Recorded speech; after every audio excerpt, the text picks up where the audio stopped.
ಧರ್ಮಸ್ಥಳದಲ್ಲಿ ಕೇಸರಿ ಪಡೆ ರಣಕಹಳೆಯನ್ನ ಮೊಳಗಿಸಿದೆ. ಮಂಜುನಾಥನ ಸನ್ನಿಧಿಯಲ್ಲಿ ಕೇಸರಿ ಪಡೆಯ ಶಕ್ತಿ ಪ್ರದರ್ಶನ ಆಗ್ತಾ ಇದೆ. ಧರ್ಮಸ್ಥಳಕ್ಕೆ ಬಿಜೆಪಿ ಶಾಸಕರ ತಂಡ ಭೇಟಿ ಕೊಟ್ಟಿದೆ. ಮಂಜುನಾಥ ಸ್ವಾಮಿ ದರ್ಶನವನ್ನ ಪಡೆಯಲಾಗಿದೆ ಬಿಜೆಪಿಯ ಶಾಸಕರಿಂದ. ಜೊತೆಗೆ ವೀರೇಂದ್ರ ಹೆಗಡೆ ಅವರನ್ನ ಸಹ ಭೇಟಿಯಾಗಿ ಮಾತಾಡಿದ್ದಾರೆ ಬಿಜೆಪಿ ಶಾಸಕರು. ಬಿಜೆಪಿ ಅಧ್ಯಕ್ಷ ವಿಜಯೇಂದ್ರ ನೇತೃತ್ವದಲ್ಲಿ ಭೇಟಿ ಕೊಡಲಾಯಿತು. ಮಂಜುನಾಥನ ದರ್ಶನವನ್ನ ಪಡೆದಿದ್ದಾರೆ ಬಿಜೆಪಿಯ ಶಾಸಕರು. ವಿಜಯೇಂದ್ರಗೆ ಸಾಥ್ ನೀಡಿದ್ದಾರೆ ಬಿಜೆಪಿಯ ಸಂಸದರು ಹಾಗೆ ಶಾಸಕರು. ಧರ್ಮಸ್ಥಳದ ವಿರುದ್ಧದ ಷಡ್ಯಂತ್ರಕ್ಕೆ ಆಕ್ರೋಶವನ್ನ ಹೊರಹಾಕಲಾಗಿದೆ. ವೀರೇಂದ್ರ ಹೆಗಡೆ ಜೊತೆ ಚರ್ಚೆ ನಡೆಸಿದ್ದಾರೆ ಕೇಸರಿ ಪಡೆಯಿಂದ. ಧರ್ಮಸ್ಥಳದ ಬಗ್ಗೆ ಷಡ್ಯಂತ್ರ ನಡೀತಾ ಇದೆ, ಅಪಪ್ರಚಾರ ಮಾಡಲಾಗ್ತಾ ಇದೆ ಅನ್ನುವಂತಹ ಹಿನ್ನೆಲೆಯಲ್ಲಿ ಅದನ್ನ ಖಂಡಿಸಿ ವಿರೋಧಿಸಿ ಧರ್ಮಸ್ಥಳಕ್ಕೆ ಬಿಜೆಪಿ ನಾಯಕರು ಭೇಟಿ ಕೊಟ್ಟಿರುವಂತಹ ದೃಶ್ಯಗಳನ್ನ ನೋಡ್ತಾ ಇದ್ದೀರಾ. ಜೊತೆಗೆ ಧರ್ಮಾಧಿಕಾರಿ ವೀರೇಂದ್ರ ಹೆಗಡೆ ಅವರನ್ನ ಭೇಟಿಯಾಗಿ ಅವರ ಜೊತೆ ಮಾತುಕತೆಯನ್ನ ಸಹ ನಡೆಸಿದ್ದಾರೆ. ಬಿಜೆಪಿಯ ಶಾಸಕರು ಹಾಗೆ ಸಂಸದರು ವೀರೇಂದ್ರ ಹೆಗಡೆ ಅವರನ್ನ ಭೇಟಿಯಾಗಿರುವ ದೃಶ್ಯಗಳನ್ನ ನೋಡ್ತಾ ಇದ್ದೀರಾ. ಶ್ರೀ ಕ್ಷೇತ್ರ ಧರ್ಮಸ್ಥಳದ ಬಗ್ಗೆ ಅಪಪ್ರಚಾರ ನಡೀತಾ ಇದೆ ಅಂತ ಬಿಜೆಪಿ ಆರೋಪ ಮಾಡಿದ್ದು, ಈ ಸಂಬಂಧ ಧರ್ಮಸ್ಥಳ ಪರವಾಗಿ ಬಿಜೆಪಿ ಮತ್ತು ಹಿಂದೂ ಸಂಘಟನೆಗಳು ಬೃಹತ್ ಪ್ರತಿಭಟನೆಗೆ ಸಹ ಮುಂದಾಗಿವೆ. ಈ ದೃಶ್ಯಗಳನ್ನ ಏನ್ ನೋಡ್ತಾ ಇದ್ದೀರಾ. ನೆನ್ನೆ ಬಿಜೆಪಿ ನಾಯಕರು ಧರ್ಮಸ್ಥಳಕ್ಕೆ ಭೇಟಿ ಕೊಟ್ಟು ವೀರೇಂದ್ರ ಹೆಗಡೆ ಅವರನ್ನ ಭೇಟಿಯಾಗಿರುವಂತಹ ದೃಶ್ಯ. ವೀರೇಂದ್ರ ಹೆಗಡೆ ಅವರ ಜೊತೆಯಲ್ಲಿ ಮಾತುಕತೆಯನ್ನ ಸಹ ನಡೆಸಲಾಗಿದೆ. ಧರ್ಮಸ್ಥಳದ ಹೆಸರನ್ನ ಕೆಡಿಸಲು ಈ ರೀತಿಯಾಗಿ ಅಪಪ್ರಚಾರ ಮಾಡಲಾಗ್ತಾ ಇದೆ ಅಂತ ಬಿಜೆಪಿ ನಾಯಕರು ಆರಂಭದಿಂದಲೂ ಸಹ ವಿರೋಧ ವ್ಯಕ್ತಪಡಿಸಿದ್ರು. ಸದ್ಯ ಅನಾಮಿಕ ತೋರಿಸಿದಂತಹ ಯಾವುದೇ ಜಾಗದಲ್ಲೂ ಸಹ ಆತ ಹೇಳದಂತೆ ಅಸ್ಥಿ ಪಂಜರಗಳು ಲಭ್ಯ ಆಗಿಲ್ಲ, ಹಾಗಾಗಿ ಇದು ಷಡ್ಯಂತ್ರ ಅಂತ ಆರೋಪ ಮಾಡ್ತಾ ಇದ್ದಾರೆ. ಧರ್ಮಸ್ಥಳ ಪರ ಕೇಸರಿ ಪಡೆ ರಣಕಹಳೆಯನ್ನೇ ಮೊಳಗಿಸಿದೆ. ಬಿಜೆಪಿ ನಾಯಕರಿಂದ ಧರ್ಮಸ್ಥಳ ಚಲೋ ನಡೆಸಲಾಗಿದೆ. ಮಂಜುನಾಥನ ದರ್ಶನವನ್ನ ಸಹ ಪಡೆದಿದ್ದಾರೆ ನಾಯಕರು. ವಿಜಯೇಂದ್ರ, ಎಸ್ಆರ್ ವಿಶ್ವನಾಥ್, ಸಿಟಿ ರವಿ ಸೇರಿ ಬಿಜೆಪಿಯ ಶಾಸಕರು ನಾಯಕರಿಂದ ಅಭಿಯಾನ ನಡೆಸಲಾಗಿದೆ. ಧರ್ಮಸ್ಥಳದ ಪರ ನಾವಿದ್ದೀವಿ ಅನ್ನುವಂತಹ ಸಂದೇಶವನ್ನ ಇವರೆಲ್ಲರೂ ಸಹ ರವಾನೆ ಮಾಡಿದ್ದಾರೆ. ಈ ಮೂಲಕ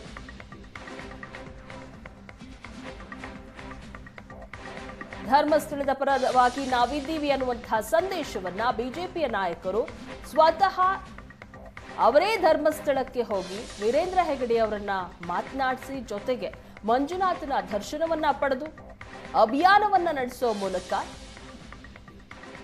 ಧರ್ಮಸ್ಥಳದ ಪರವಾಗಿ ನಾವಿದ್ದೀವಿ ಅನ್ನುವಂತಹ ಸಂದೇಶವನ್ನ ರವಾನೆ ಮಾಡಿದ್ದಾರೆ. ರಾಜ್ಯಾಧ್ಯಕ್ಷ ವಿಜಯೇಂದ್ರ, ಎಸ್ಆರ್ ವಿಶ್ವನಾಥ್, ಸಿಟಿ ರವಿ ಸೇರಿ ಬಿಜೆಪಿಯ ಶಾಸಕರು ಹಾಗೆ ಸಂಸದರೆಲ್ಲರೂ ಸಹ ಧರ್ಮಸ್ಥಳಕ್ಕೆ ಭೇಟಿಯನ್ನ ಕೊಟ್ಟಿದ್ರು. ಆ ಎರಡು ದೃಶ್ಯಗಳನ್ನ ಸಹ ನೋಡ್ತಾ ಇದ್ದೀರಾ. ಧರ್ಮಸ್ಥಳ ಚಲೋ ನಡೆಸೋ ಮೂಲಕ ಧರ್ಮಸ್ಥಳಕ್ಕೆ ಭೇಟಿ ಕೊಟ್ಟು ದೇವರ ದರ್ಶನವನ್ನ ಪಡೆದು ಧರ್ಮಸ್ಥಳದ ಪರವಾಗಿ ನಾವಿದ್ದೀವಿ ಅನ್ನುವಂತಹ ಮೆಸೇಜ್ ಪಾಸ್ ಮಾಡಲಾಗಿದೆ ಬಿಜೆಪಿ ನಾಯಕರಿಂದ.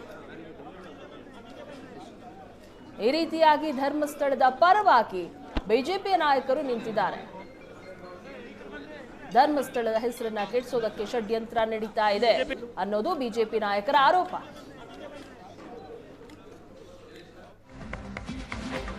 ಇನ್ನು ಸರ್ಕಾರದ ವಿರುದ್ಧವೇ ಧರ್ಮಸ್ಥಳದಲ್ಲೇ ಬಿಜೆಪಿ ಅಬ್ಬರ ನಡೆಸಿದೆ. ತನಿಖೆ ವೇಳೆ ಧರ್ಮಸ್ಥಳದ ಅಪಪ್ರಚಾರ ಮಾಡಲಾಗ್ತಾ ಇದೆ.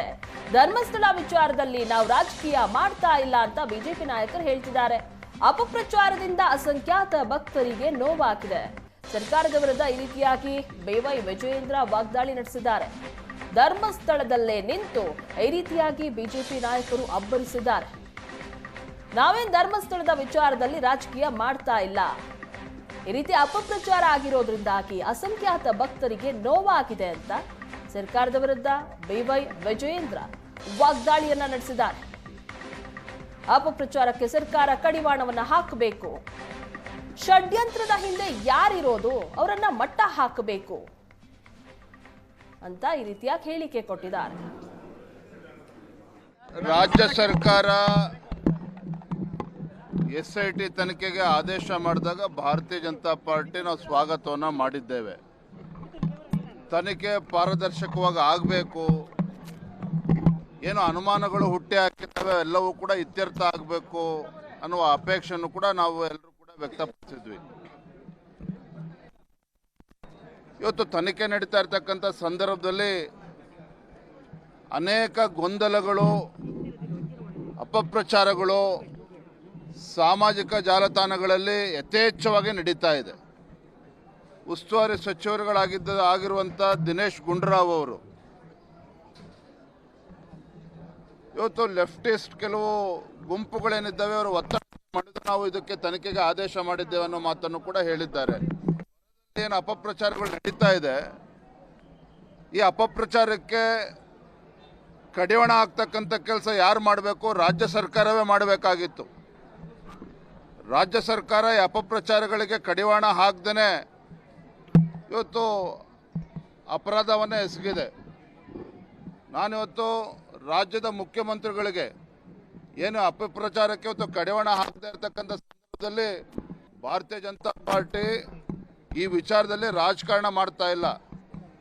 ಆದರೆ ಧರ್ಮಸ್ಥಳ ಶ್ರೀ ಕ್ಷೇತ್ರ ಧರ್ಮಸ್ಥಳ ಮಂಜುನಾಥೇಶ್ವರರ ಬಗ್ಗೆ, ಅಣ್ಣಪ್ಪ ಸ್ವಾಮಿ ಬಗ್ಗೆ ಏನು ಈ ರೀತಿ ಅಪಪ್ರಚಾರದ ಮುಖೇನ ಅಸಂಖ್ಯಾತ ಭಕ್ತರಲ್ಲಿ ಒಂದು ರೀತಿ ಗೊಂದಲವನ್ನು ಸೃಷ್ಟಿ ಮಾಡ್ತಕ್ಕಂಥ ಷಡ್ಯಂತ್ರ ನೋಡಿ. ದಿನೇಶ್ ಗುಂಡೂರಾವ್ ಅವರ ಹೇಳಿಕೆಗೆ ಖಂಡ್ರೆ ಅವರು ಏನು ಉತ್ತರ ಕೊಡ್ತಾರೆ? ಡಿ.ಕೆ. ಶಿವಕುಮಾರ್ ಅವರ ಹೇಳಿಕೆಗೆ ಖಂಡ್ರೆ ಅವರಾಗಲಿ ಮುಖ್ಯಮಂತ್ರಿಗಳಾಗಲಿ ಏನು ಉತ್ತರವನ್ನು ನೀಡ್ತಾರೆ?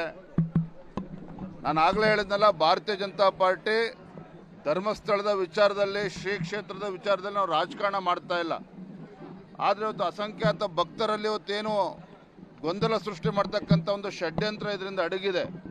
ಅಪಪ್ರಚಾರಗಳೇನು ನಡೀತಾ ಇದೆ, ಇದ್ರ ಬಗ್ಗೆ ರಾಜ್ಯ ಸರ್ಕಾರ ಯಾಕೆ ಇನ್ನೂ ಎಚ್ಚೆತ್ತುಕೊಂಡಿಲ್ಲ? ಇವತ್ತು ಡಿ.ಕೆ. ಶಿವಕುಮಾರ್ ಉಪಮುಖ್ಯಮಂತ್ರಿಗಳು ಸಂದರ್ಭ ಬಂದಾಗ ಷಡ್ಯಂತ್ರ ಬಹಿರಂಗಪಡಿಸ್ತೇವೆ ಅಂತ ಹೇಳಿದ್ದಾರೆ. ಯಾಕೆ ಇನ್ನೂ ಸಂದರ್ಭ ಬಂದಿಲ್ವಾ? ಹಾಗಾದರೆ ಇನ್ನೆಷ್ಟು ಅಪಪ್ರಚಾರಗಳು ನಡಿಬೇಕಾಗಾದ್ರೆ ಇನ್ನೂ ಸಂದರ್ಭ ಬಂದಿಲ್ವಾಗಾದ್ರೆ ಡಿ.ಕೆ. ಶಿವಕುಮಾರ್ ಅವ್ರಿಗೆ? ಇದು ನಾನಲ್ಲ, ರಾಜ್ಯದ ಜನ ಇವತ್ತು ಪ್ರಶ್ನೆ ಕೇಳ್ತಾ ಇದ್ದಾರೆ ವಿಚಾರದಲ್ಲಿ. ಹಾಗಾಗಿ ರಾಜ್ಯ ಸರ್ಕಾರ ಇದ್ರ ಬಗ್ಗೆ ಉತ್ತರವನ್ನು ನೀಡಬೇಕಾಗ್ತದೆ.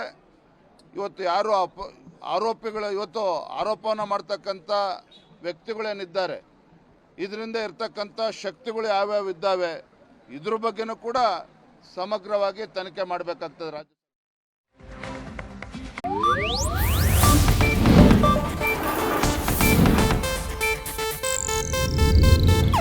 ಇದು ಏಷ್ಯಾನೆಟ್ ನ್ಯೂಸ್ ನೆಟ್ವರ್ಕ್ ಪ್ರಸ್ತುತಿ.